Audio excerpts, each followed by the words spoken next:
Vincent is on the phone with his girlfriend Eva. Suddenly there is a loud crash and her phone goes dead.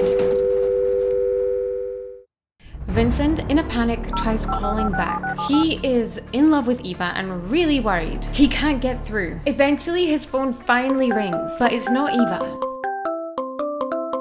Tu sais ce que j'ai fait? Elle est morte. Je l'ai tuée. Welcome back for another episode of Crime Dog. Eva Puddu has recently turned 18. She is a bright student in her last year of high school. Not a party girl, not into clubbing, but she does love gaming. In 2016, whilst gaming, she starts chatting to a guy from Izon, near Bordeaux, called Kevin. Although they have never met in person, they start up a relationship. Eva is from Nice, and some months into their relationship, she decides to travel from Nice to Bordeaux to finally meet up in person with her boyfriend Kevin. When she gets back, it is clear that she has fallen head over heels for the first time in a beautiful teen romance story. She tells her mum that she loves Kevin. He is the one. Whoa, whoa, whoa, mum says. Slow down. You barely know the guy.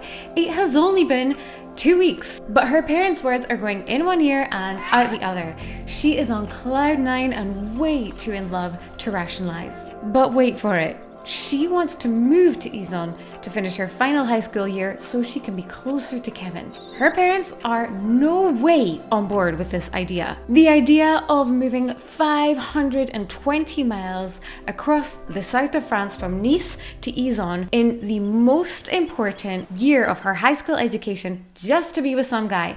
No way. Eva is insistent though, and little by little, seeing how sad she is, being obliged to stay distant from her boyfriend, finally her parents are worn down. And of course, Eva is 18 years old, they can't really stop her. They do insist that she cannot live with her boyfriend, and they will organise her accommodation to ensure that she is safe. Eva moves that summer to Izon, the small village just outside of Bordeaux with a population of 6,000 people. It is exactly 2:44 in the afternoon on Wednesday, the 7th of December 2016. The phone rings at the police station and an officer answers what is about to be the most horrific call he has had all year. The caller says, "I just hit a girl with my car." The officer replies, "Is she okay?" The caller, "No." The officer asks him to stay online. He's going to pass him through to the ambulance services. The officer stays online to make sure that the caller makes connection with the ambulance services, but he is about to be utterly blown away by the next part of the conversation. The medical officer asks, "Is she breathing?" The caller, "I hit her really fast and intentionally." The medical operator and the officer, who's still listening in on the call, are not quite sure that they've heard that correctly. The operator says, "Did you say you hit her intentionally?" The caller, "Yes." The operator, "So you saw her on the road and then you hit her?" The caller says, "Yes, I saw her and I sped up and I hit her intentionally. I think she's dead and now I want to go to prison." The operator asks, "Do you know her identity?" The caller says, "Yes, she's a friend of mine, Eva Puddu." The operator asks, "And what's your name?" After this immediate confession, a medical team and police officers are urgently sent to the scene. Luckily, Jeremy is still at the scene when officers first arrive. They have been briefed on the bizarre phone call that has happened and the confession, and so they ask him again what exactly happened. Again, he tells them that he hit her on purpose. She was a friend and he wanted to kill her. And he is aware he is going to spend the rest of his life in prison. When they found Jeremy at the scene, he was nowhere near the body. Although he had had first aid training, he decided on this occasion not to use his skills. His car was in an absolute state. The medical team tried desperately to resuscitate her. It would appear from first glance at the scene that she had been hit at some speed. She'd flown through the air more than 10 meters. Although the emergency medical team try everything they can to save her due to her severe head injuries, there is nothing they can do that will help. She is pronounced dead. For all of you criminal minds out there, this is first-degree murder. And Jeremy, as he so wished, is taken into custody.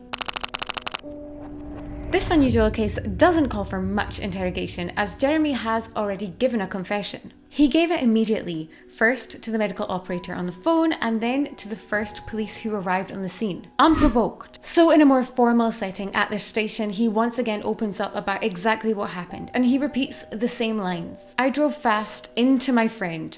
I wanted to kill her. Take me to prison." They do want more details though, because this case, regardless of his confession, will go before a judge. They want more details on the friendship between Jeremy and Eva. She allegedly needed a place to stay, and Jeremy had a spare room at his mother's house where he lived. So Eva temporarily moved in with them. There, their relationship blossomed and they began dating. They dated for a couple weeks, but it finished pretty quickly. Eva had briefly dated one of Jeremy's friends before she had moved into his house.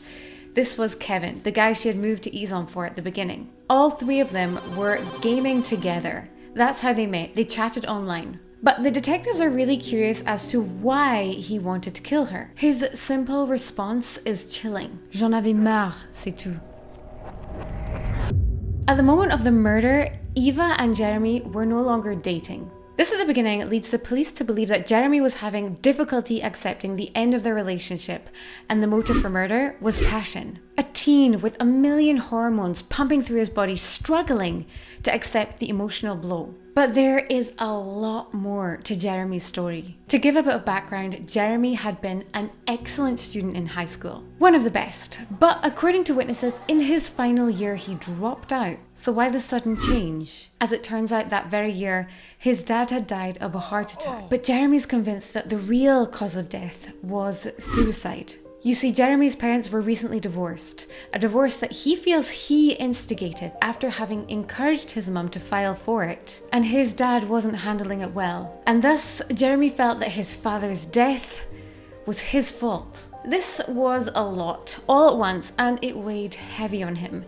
He couldn't cope anymore and he dropped out of high school. His method of dealing with the grief and the guilt was to lock himself away and spend all of his time, up to 14 hours a day, gaming. I am not suggesting gaming is bad. No, not at all. In fact, I think it's great. But 14 hours a day is a lot. And he wasn't accepting any help to manage his grief.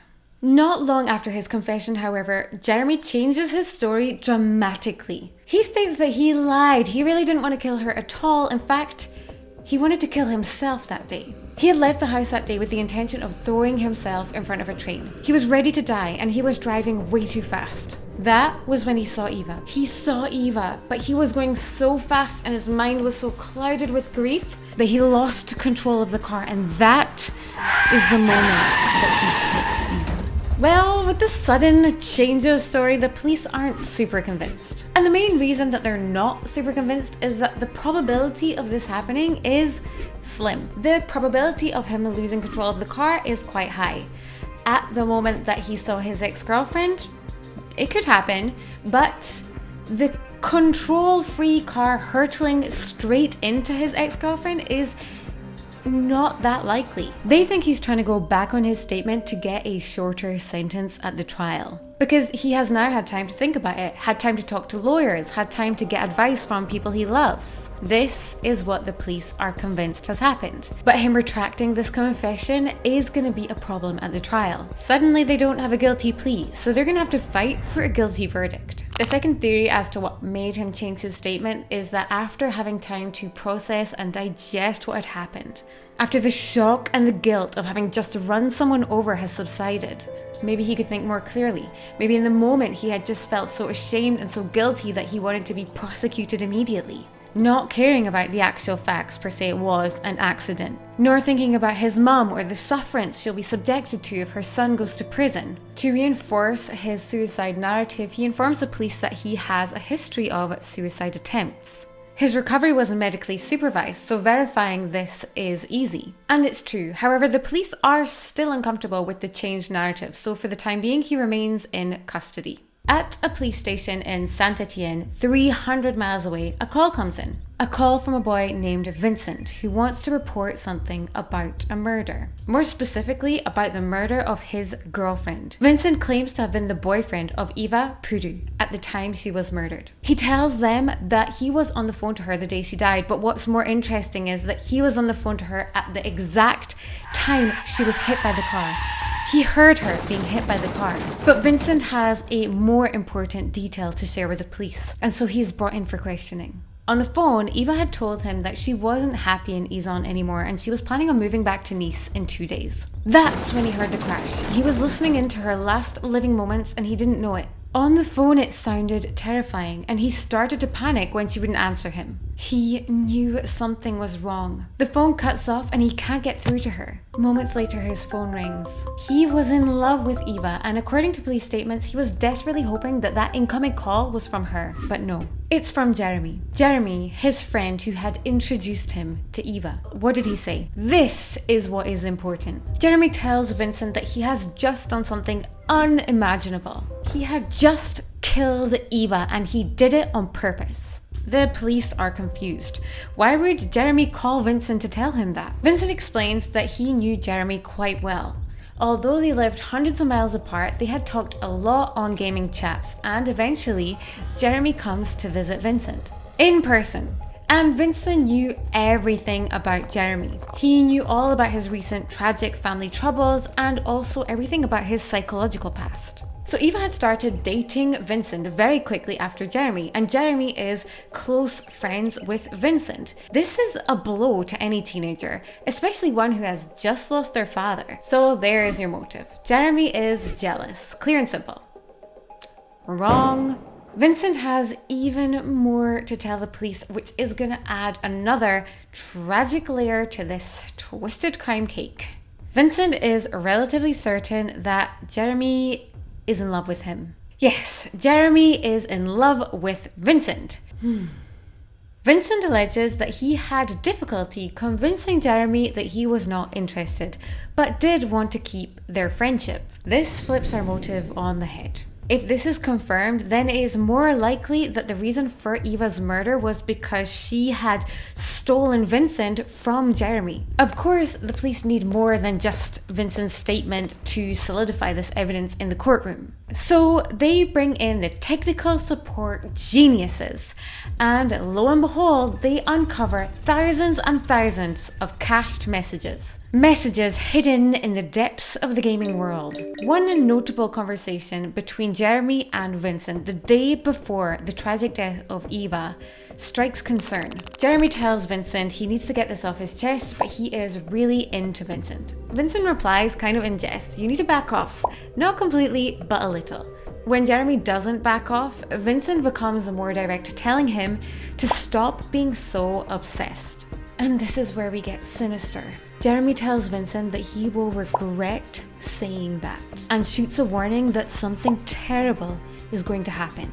Vincent, aware of Jeremy's history, is concerned that he's going to try and commit suicide again. But when he asks him, Jeremy reassures him that this time he's not going to be the victim in his plan. The final damning part of this chilling conversation is when Vincent asks Jeremy if he's planning on killing him. Jeremy assures Vincent not to worry, because this time neither him nor Vincent are going to be the victims. This conversation happened the day before Eva was killed. We all know what that means now. This could be grounds for premeditated murder, which is really the worst kind of murder. After the police have the witness statement from Vincent and they have uncovered all these cached messages, they decide to interrogate Jeremy one more time. But even with the pressure of the evidence swaying against him, Jeremy stays firm in his testimony that it was a mistake. He never intended to kill Eva. He lost control of a car that was going far too quickly. As usual, we need much more evidence, so the detectives call in an expert witness to analyze the crime scene. They need to know once and for all how fast the car was going and if it lost control, or if the scene of the crime shows that the car was intentionally directed towards Eva. The expert takes into account a few things: the brake marks on the road, the bodywork of the car, and also the trajectory of the car to figure out what speed it was going. He determines that the car was traveling at roughly 65 miles per hour, which on this particular stretch of road was far too fast to avoid a pedestrian. And most likely, this was an accident, not a murder. But the investigative team are stuck on the detail of the probability. It was deemed statistically highly improbable for this to happen, so they're still convinced it's a homicide.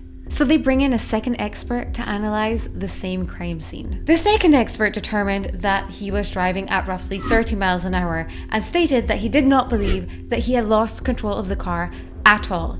At 30 miles an hour, he could have easily avoided Eva on that stretch of road if he chose to. Therefore, no accident, definitely murder. But now we have two expert witnesses analysing the same scene, generating completely opposing results. One saying it's an accident, the other claiming it's homicide. Jeremy stays firm and is adamant that it was his own life he wanted to take that night and not that of Eva. He did not want to suffer in this world anymore. The prosecution brings forward the evidence of the confessions. The first confession was to the medical operator. The second confession is to the first police officers on the scene. The third confession is in the police station during the interrogation, and the fourth confession is on the phone to his mate, Vincent, straight after the fact. That's a lot of confessions, but his rebuttal is that he was stressed and in shock. He was horrified by what had happened, and his mental state at the time was already that of self-deprecation, which was why he wanted to go to jail, even though he had not done this intentionally. Although he never had a history of violence towards others, nor did he have a criminal record, and he was known for being compassionate, which we see already in our story when he offered Eva the spare room in his house. He is ultimately charged with 20 to 25 years in prison. When he is asked before the judge why he never apologized to Eva's family, he states he can't ask for forgiveness for something which is unforgivable. It is very hard for Eva's family to accept that her killer will be out in 20 years. For them, that's not enough. This is such a sad story on so many levels. Eva did not deserve to die, and I just can't figure out whether Jeremy did it intentionally or not. I'm stumped. Thank you once again for tuning in to another episode of Crime Dog. We are so grateful that we get to share our stories with you about crime in France. And thank you so much for subscribing. It really does make our day. If you want to see more, then you can click up here for another episode. And until the next time, au revoir les amis, à la prochaine. Bisous.